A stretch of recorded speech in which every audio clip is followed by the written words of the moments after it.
Hey everybody. It's Friday, November 3rd, 2023. Just got off of work and having a decent hair day, so I thought I'd do a video. Some days I'm going to look good, some days I'm going to look like Walter Matthau, so we're going to take advantage of it when we have a good hair day. Um, in all seriousness, this video is going to be about the crystal Danburite.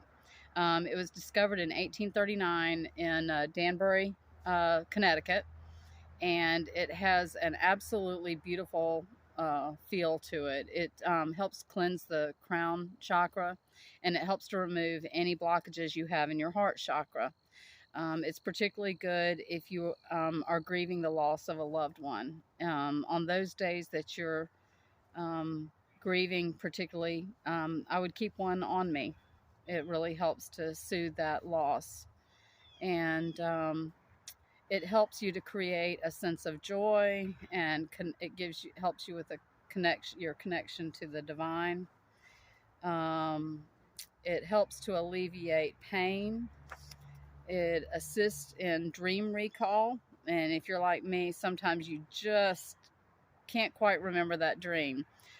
It's a good stone to put by your bed at night to help you with that, so that when you wake up, you'll have a better ability to remember your dreams. And I am a fairly prolific dreamer.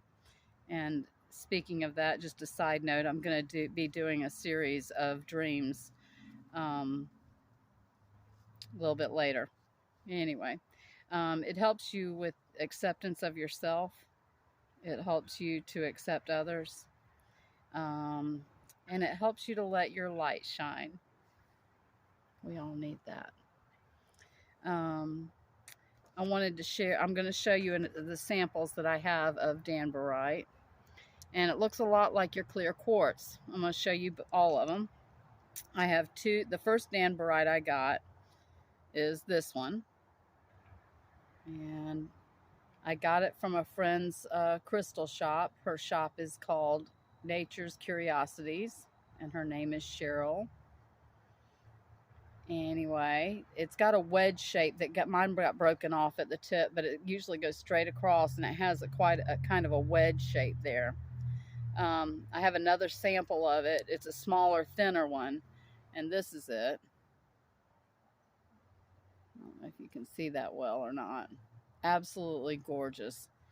And those are the Danburites. This is a quartz crystal, and it's giant. And it's a AAA quality.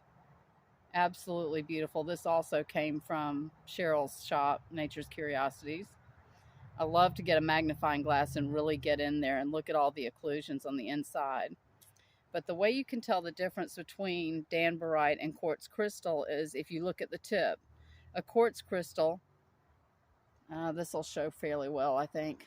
I don't know, has 6 planes. You're going to see 6 planes going up to the point.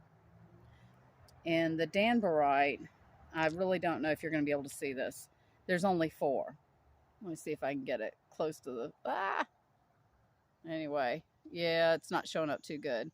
But anyway, there's only 4 planes. So that's just one of the ways that you can tell. And anyway, I have an interesting story about the Danburite. It was one of the first crystals that I was drawn to when I started collecting them. And I don't know what it was about it, but I think they find you. I think a lot of times you go intending to get a particular crystal, and you just see something else, and you just got to have it. At least I do.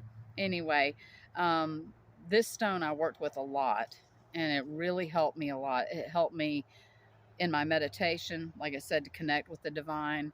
It helped to clear out a lot of blockages that I had built over the years in my heart chakra, in order to just function. So anyway, I was very fond. I'm very fond of this stone. One day I was going to work, and I was going to a job that I absolutely loathed. It was the worst job I think I've ever had, and I used to have to meditate a minimum of an hour before I could go to this job. Well, one day I had meditated for that hour before I went to work, and I didn't have a pocket on me, so I stuck it in my bra and forgot about it.